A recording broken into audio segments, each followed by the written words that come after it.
tudo bem? Hoje trataremos sobre o processo de inventário e como esse assunto é um pouco complexo, não será possível esgotarmos as suas novidades apenas no encontro de hoje. E, em razão disso, voltaremos a tratar sobre esse tema no próximo encontro. O processo de inventário, segundo o professor Paulo Nader, é o procedimento adequado para aplicarmos a sucessão.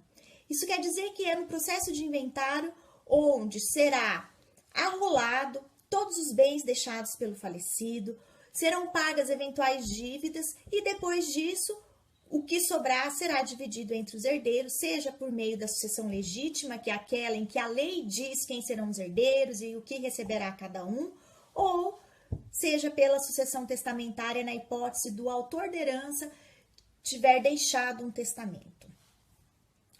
O testamento ele tem uma natureza controvertida, uma natureza jurídica controvertida. Tradicionalmente, ele sempre foi tratado como de jurisdição voluntária. Porém, é bem sabido que é muito comum a existência de conflitos dentro dos processos de inventário. Isso quer dizer o quê? Há um contencioso que existe às vezes entre os herdeiros, entre herdeiros e credores, que deve ser decidido pelo juiz. É o juiz quem vai resolver esse conflito. E, justamente em razão disso, de forma acertada, o novo Código de Processo Civil inseriu o inventário dentro de seus procedimentos especiais. Hoje nós temos a possibilidade de ajuizarmos o inventário no fórum, ou por meio de um procedimento comum, ou por meio de arrolamento, e também o inventário pode ser processado extrajudicialmente, desde 2007. E essa opção é dada para a hipótese de todos os herdeiros serem maiores e capazes e também se exige um consenso entre os herdeiros em relação à partilha e a todo o processamento do inventário. Quando há o falecimento, imediatamente se dá a abertura da sucessão. Isso quer dizer que os bens deixados pelo morto imediatamente são transmitidos no sentido da sua posse para os herdeiros existentes. É o que se chama de princípio de Saezine. E a primeira dúvida que surge, então, com a morte, é o prazo que esse inventário deve ser ajuizado. Nós temos um prazo estabelecido no artigo 611 do Código de Processo Civil, que é o prazo de 2 meses a contar, então, da morte, a contar da abertura da sucessão.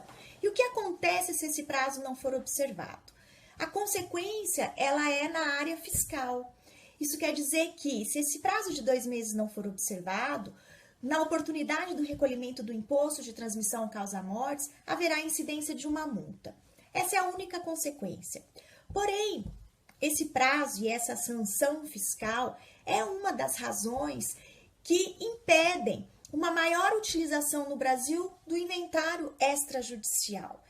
E isso é lamentável, porque o inventário extrajudicial ele é uma ótima opção e que também ajudaria a desafogar o judiciário com um número imenso de inventários que tramitam no judiciário. Porém, esse prazo de 2 meses, que era de 60 dias no código anterior, e agora nós tivemos essa mudança sutil de 60 dias para 2 meses, é um período muito rápido e que impossibilita os herdeiros de superarem o luto, se organizarem, realizarem todo o levantamento do que o falecido deixou, elaborarem esse plano de partilha e providenciar o pagamento do imposto. É um tempo muito curto para tantas medidas necessárias para que esse inventário seja feito extrajudicialmente. Então, o que nós temos hoje é a adoção ainda do inventário judicial, porque a abertura do inventário judicial ela é bastante simples. O que é necessário nesse prazo? Apenas a elaboração de uma petição que não ultrapassa 2 páginas, onde essa petição tem que ser instruída, às vezes com apenas 2 documentos, como, por exemplo, a certidão de óbito do falecido e o documento pessoal daquela pessoa que vai pedir a abertura do inventário. Então, essa é uma medida fácil de ser tomada e, portanto, que pode ser feita aí dentro desse prazo de 2 meses. Então, hoje a gente tem percebido que muitos entram com o inventário no judiciário e depois conseguem a transferência desse inventário para o cartório extrajudicial. E tudo isso se dá exclusivamente por esse prazo exíguo que implica numa sanção fiscal. A segunda pergunta surge justamente em relação ao foro competente para o ajuizamento do inventário, ou seja, onde esse inventário deverá ser distribuído.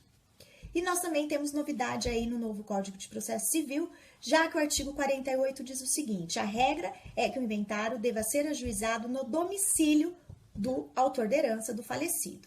Se o autor da herança tiver mais de um domicílio, ou se ele não tiver domicílio certo, o foro competente será aquele do local dos bens imóveis.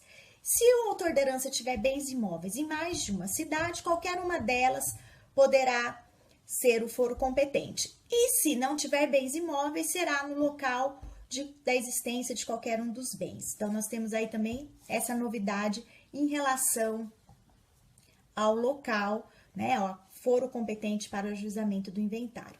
Então, tiradas essas dúvidas, nós passamos para um terceiro momento: quem são as pessoas que podem, né, ajuizar esse inventário. Isso eu vou deixar para tratar com vocês no nosso próximo encontro. Encerro por aqui por hoje e espero vocês no nosso Pitadas Jurídicas. Muito obrigada!